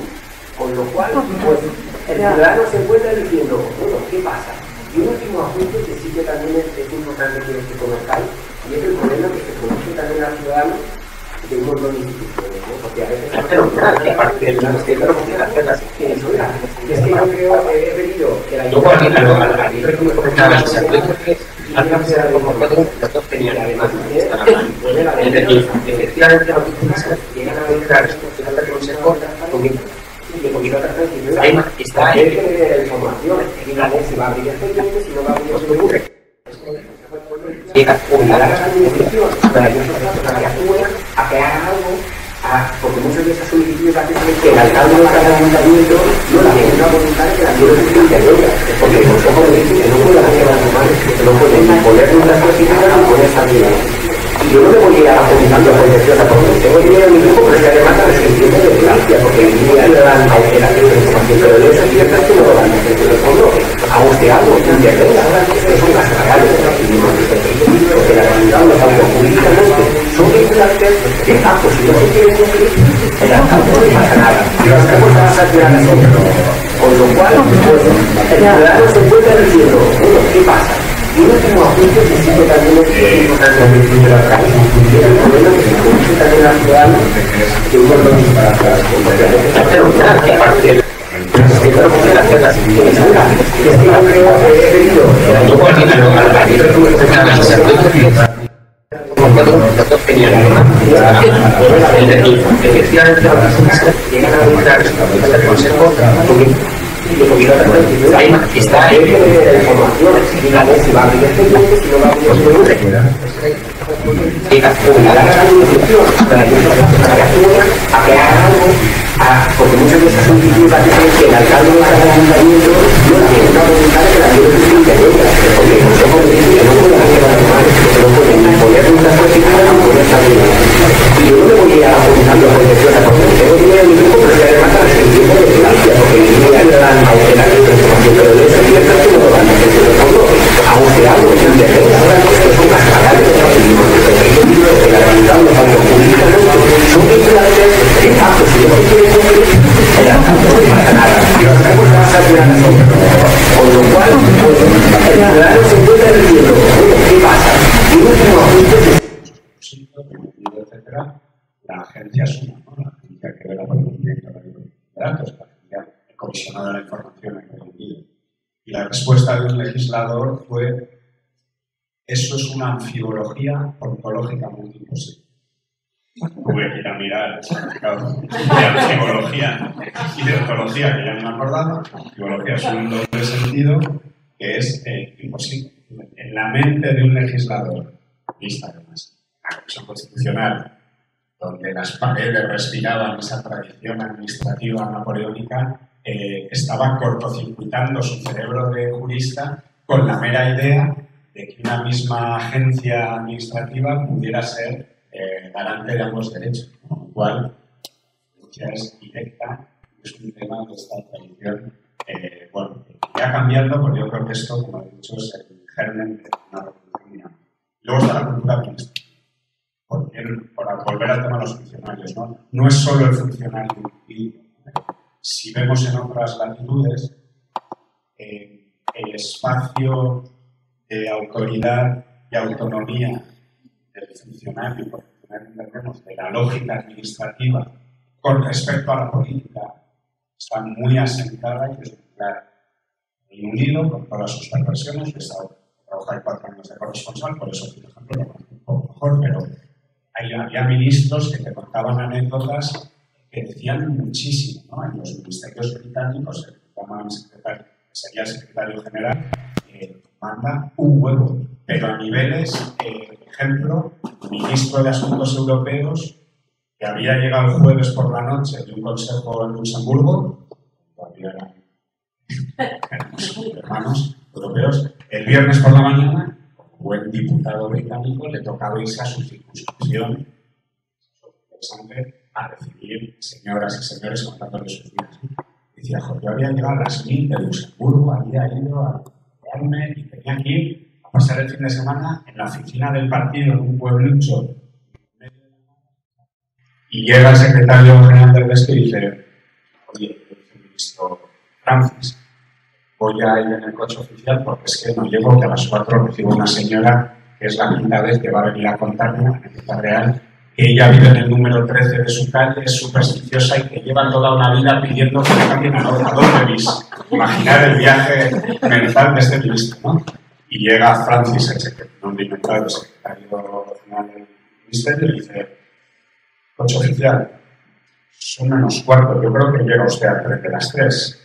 Y ahí el ministro coge su maletín, renuncia a su coche oficial y disciplinadamente se coge un taxi y coge el tren de las 3.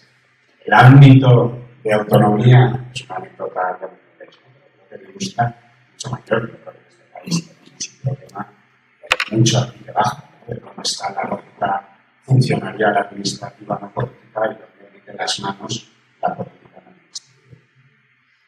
Los transparencia en los medios. Los que somos empresas privadas, quienes son nuestros accionistas, está clarísimo, porque somos empresas cotizadas, el CNV está toda la información, el 6% justo somos el único gran grupo de propiedad 100% española, con lo cual sabéis quiénes son y podéis ponerles cara. Con lo cual hay la transparencia, porque hay un poco de teoría de la conspiración, y luego en nuestro caso estamos muy tranquilos. Y el tema de la política institucional es un tema muy interesante, que la administración tenga la obligación, es obvio, razonable por la misma lógica, que los medios tengamos la obligación, que es más discutible cuando somos empresas privadas, pero es un tema, es un debate que está aquí. Me encantan estas discusiones que hay más.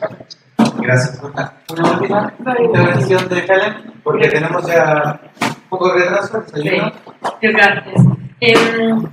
Hay muchas cosas, voy a contestar. Isabel, sí, tengo que tener cuidado con mis palabras. Pero no tienen comparado con otros comisionados o consejos transparentes en otros países. El consejo aquí no tiene el poder para obligar ni para sancionar o incumplimiento con sus resoluciones. Eso es también. Es más, al estar involucrados en litigios entre el Consejo y el Estado, el Consejo no puede aprovechar de la abogacía del Estado y tiene que pagar sus propios abogados. Y tiene muy poco presupuesto para hacer eso. Y de hecho no sabemos qué va a pasar en el futuro, que si el Consejo tiene muchos más litigios y no tiene el dinero para llevar a cabo todos esos litigios. Esto es un problema bastante grave. Con lo cual no tiene poder y tiene casos inesperados en intentar cumplir con su papel de defender el derecho. Tampoco tiene, y esto va a mi segundo punto, tampoco tiene un mandato ni recursos para hacer mucha formación con los funcionarios. Estamos hablando del papel de los funcionarios. Yo creo que no se puede hablar de los funcionarios como un bloque. Y tenemos aquí funcionarios, por ejemplo, del Ayuntamiento de Madrid, que están haciendo un trabajo fenomenal dentro del propio ayuntamiento para cambiar la cultura. Estaría bien tener una agencia, un consejo, como existe en otros países, con recursos suficientes para ayudar en impulsar este cambio. Y por último, bueno, estamos hablando de si el vaso es medio lleno, medio vacío. La realidad es que es muy difícil llegar a una conclusión, porque tenemos ejemplos buenos, ejemplos malos. Yo mencioné el caso de una sentencia, que limitó el derecho a 2014. A la vez, desde Access Info, hemos conseguido los órdenes del día y las decisiones del Consejo de Ministros desde 1996, unos documentos que nadie nunca había visto antes en España.